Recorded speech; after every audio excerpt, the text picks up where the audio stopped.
Good morning everyone. आपका welcome है आपके अपने यूट्यूब चैनल में कुंजलाल जुडिशियल एकेडमी भागलपुर बिहार में। और मेरा नाम है एडवोकेट श्वेता। और आपको पता है कि मेरे चैनल पे इस समय मैं मुस्लिम लॉ की क्लासेस जो है यानी कि मुस्लिम लॉ के वीडियो अपलोड कर रही हूँ, जिसमें काफ़ी सारे वीडियो मैंने अपलोड किए हैं, जैसे कि मुस्लिम लॉ के प्राइमरी और सेकेंडरी सोर्सेज के अलग अलग वीडियो। और आज जो मैं बताने वाली हूँ निकाह के लीगल एस्पेक्ट्स, यानी कि एक वैलिड निकाह होने के लिए क्या क्या टर्म्स एंड कंडीशंस चाहिए, उसके बारे में आज हम पढ़ेंगे। तो निकाह का मैंने एक वीडियो और अपलोड किया है जिसमें मैंने डेफिनेशंस बताई है, जिस काफ़ी सारे जुरिस की डेफिनेशन है और कुछ केस लॉ भी हैं जिसमें काफ़ी जस्टिस ने निकाह की डेफिनेशन बताई है कि निकाह क्या होता है। तो निकाह एक सोशल कॉन्ट्रैक्ट है, ये आप लोग को भी पता है। तो अभी जो है आज हम पढ़ने वाले हैं निकाह के लीगल एस्पेक्ट्स, यानी कि निकाह के कानूनी पक्ष।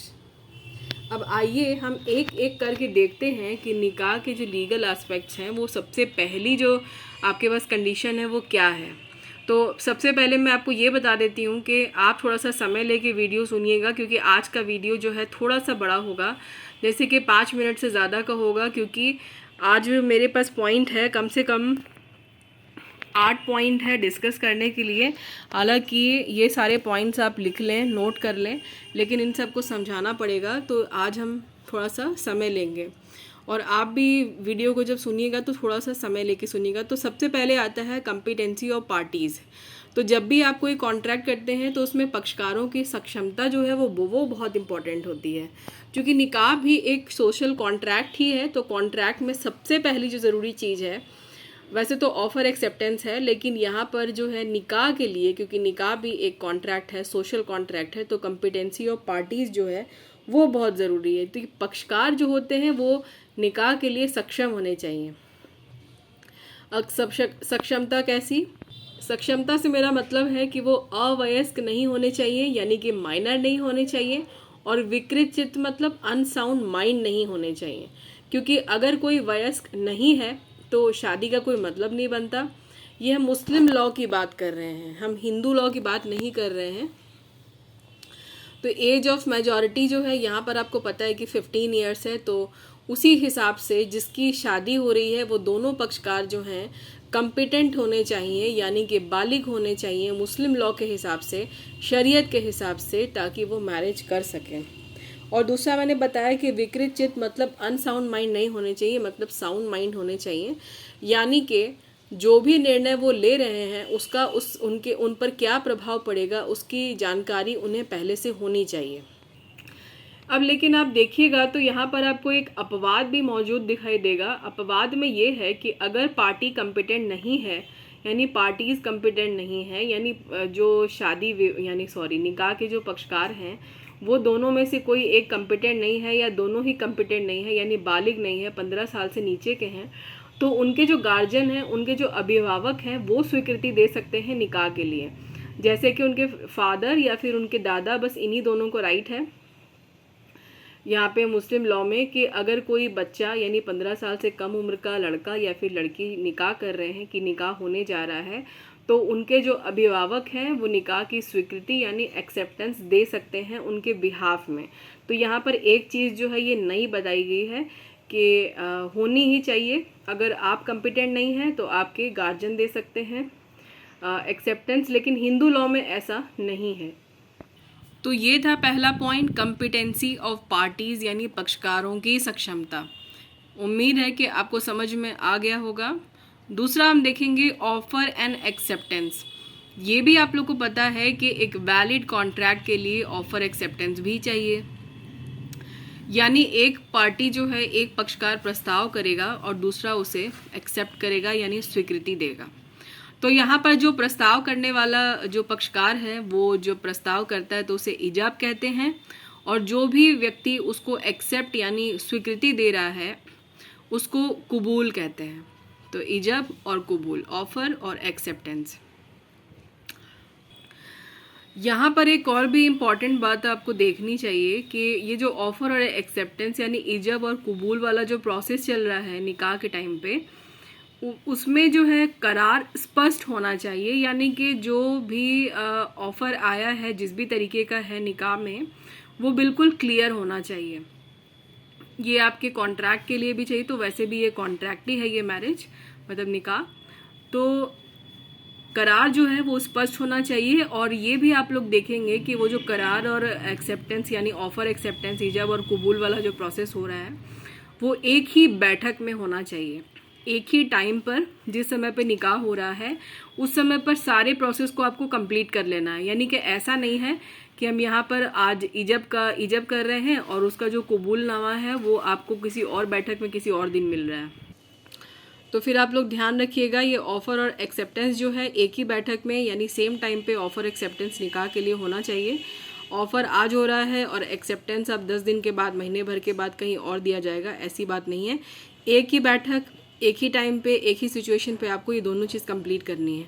तो आपने देखा कॉम्पिटेंसी ऑफ पार्टी जो है पहले होना चाहिए निकाह के लिए, और अगर नहीं भी है कॉम्पिटेंट तो उनके गार्जियन दे सकते हैं एक्सेप्टेंस। दूसरा आपने देखा ऑफ़र एक्सेप्टेंस। अब आप देखेंगे डिटरमाइन द टर्म्स।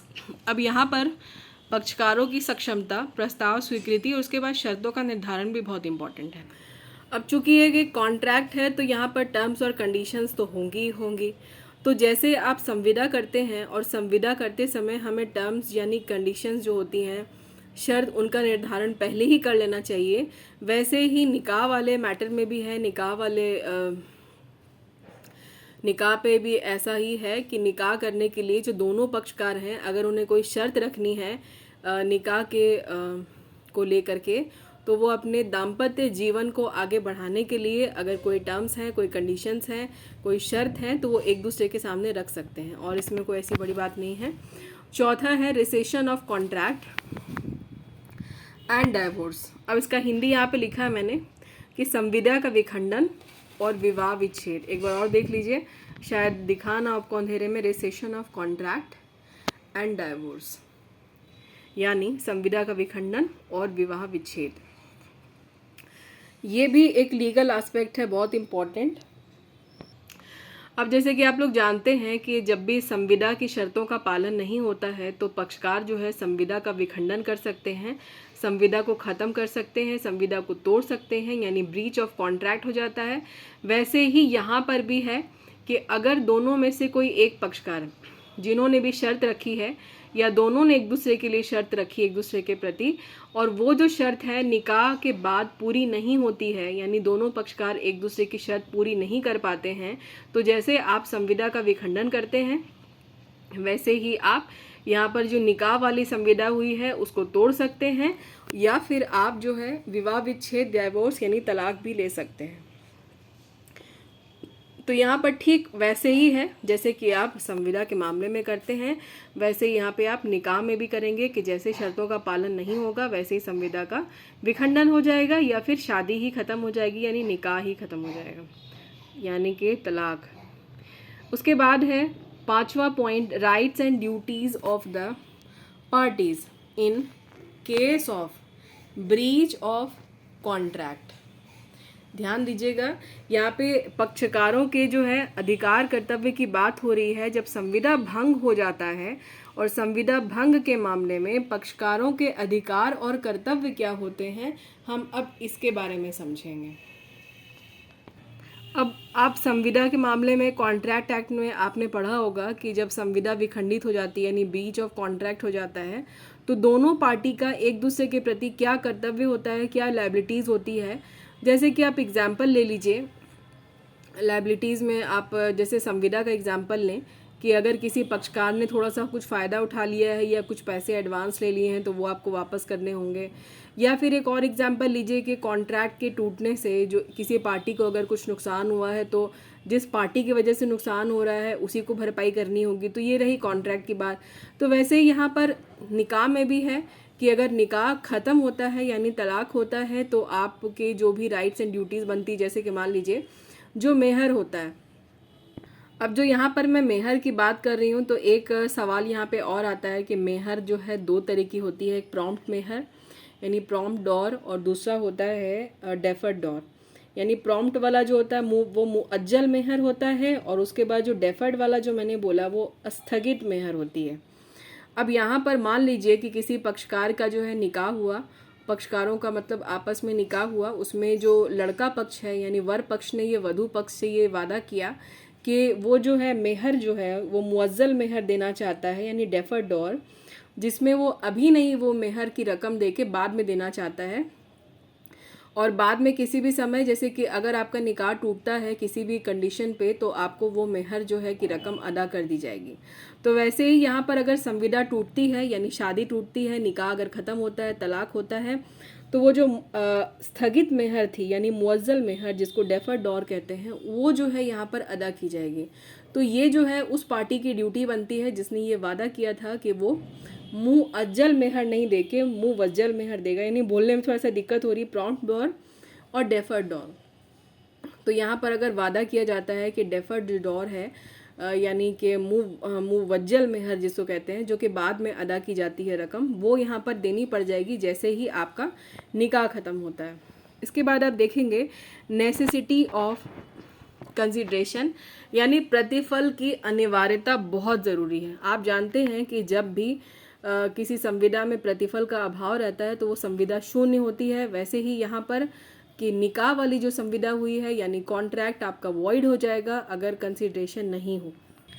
तो यहाँ पर हम लोग जो नेसेसिटी ऑफ कॉन्ट्रैक्ट देख रहे हैं, जैसे कि नेसेसिटी ऑफ कंसिडरेशन, तो कंसिडरेशन यानी प्रतिफल का होना बहुत ज़रूरी है। बिना प्रतिफल के संविदा शून्य होती है।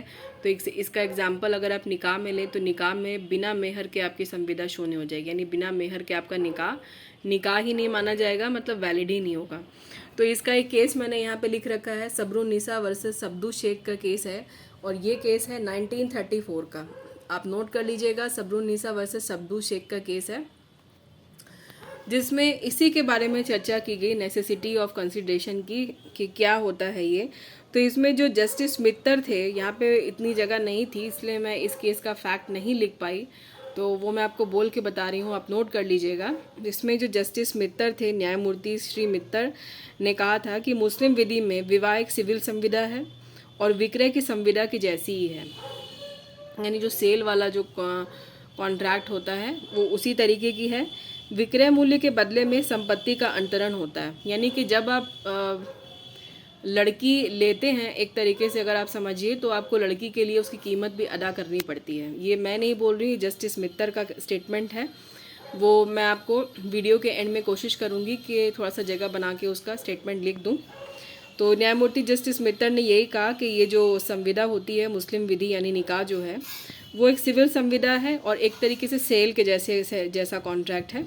तो विक्रय मूल्य के बदले में संपत्ति का अंतरण होता है कि अगर आप मेहर की रकम अदा करते हैं तो ही वधू यानी लड़की आपके पास आती है, यानी आपको मूल्य चुकाना पड़ता है।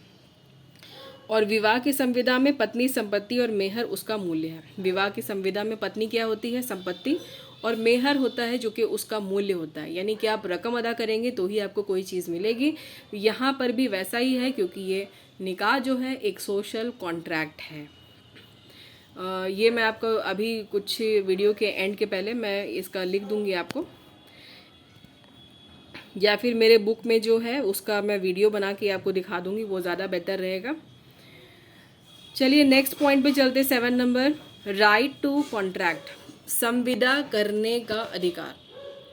अब ये जो संविदा करने का अधिकार होता है कि जैसे आप चाहें तो अनगिनत यानी अनकाउंटेबल जो है जितनी गिनती नहीं है उतनी संविदा कर सकते हैं, लेकिन मुस्लिम विधि में उतनी संविदा आप नहीं कर सकते जितना आपका मन है। यानी कि एक शादी की एक लिमिट है, हालांकि लिमिट का मतलब मेरा है कि 4 शादियों से ज़्यादा शादी नहीं की जा सकती।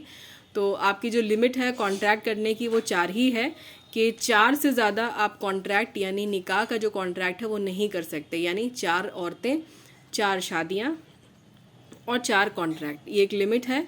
और कॉन्ट्रैक्ट में कोई लिमिट नहीं होती है। कॉन्ट्रैक्ट में यानी संविदा अगर आप करते हैं तो जितनी चाहे संविदा जिससे मन आप कर सकते हैं, लेकिन यहाँ पर जिससे मन शादी तो कर सकते हैं, हालांकि मेजॉरिटी की एज चाहिए, साउंड माइंड चाहिए, लेकिन फिर भी अगर वो नहीं कंप्लीट होता है तो उसके गार्जियन भी सहमति दे देते हैं, तो उतनी तो छूट है। लेकिन इतनी छूट नहीं है कि आप 5वीं शादी करें, आपको 4 में रुकना पड़ेगा। लास्ट बट नॉट लीस्ट, इसके बाद आता है सम्मति, कंसेंट, जो कि संविदा के लिए बहुत इम्पॉर्टेंट है कि एक लीगल कॉन्ट्रैक्ट होने के लिए, एक वैलिड कॉन्ट्रैक्ट के लिए कंसेंट बहुत ज़रूरी है। तो कंसेंट की जहाँ तक बात आती है तो आपको मैं बता दूं, जैसे कि आपको याद होगा कि आप ज़बरदस्ती शादी नहीं कर सकते, ज़बरदस्ती निकाह नहीं हो सकता, ज़बरदस्ती कॉन्ट्रैक्ट नहीं होता। वैसे यहाँ पर भी है कि जैसे जिस पक्षकार की भी मतलब हो रही है, निकाह हो रहा है, तो उसकी स्वतंत्र सहमति यहाँ पर बहुत ज़रूरी होती है। और वो जो स्वतंत्र सहमति आपको याद है तो मैं बताना चाहूँगी कि सेक्शन 14, 15, 16, 17, 18, 19 में जो आपको लगातार बताए गए हैं, जैसे कपट है, भूल है, मिथ्या व्यपदेशन है, असम्यक असर है, उत्पीड़न है, ये सारे जो हैं ये नहीं होने चाहिए आपका ज़ोर ज़बरदस्ती। जैसे मान लीजिए कंपल्शन हो गया, अनड्यू इन्फ्लुएंस हो गया, मिस रिप्रेजेंटेशन हो गया, कोर्शन हो गया, तो ये सारे मामले आपके कंसेंट को वैलिड कंसेंट यानी फ्री कंसेंट नहीं बनाते। तो जब भी शादी होगी, जब भी कॉन्ट्रैक्ट होगा, तो वो फ्री कंसेंट से ही होता है। और अगर मान लीजिए कि आपका फ्री कंसेंट नहीं है किसी भी मैरिज में, निकाह में या फिर कॉन्ट्रैक्ट में, तो वो आपका कॉन्ट्रैक्ट वैलिड कॉन्ट्रैक्ट माना ही नहीं जाएगा, यानी कि वो निकाह जो है सही निकाह नहीं है, जिसको बोला जाए कि वो शून्य हो जाएगा आपका।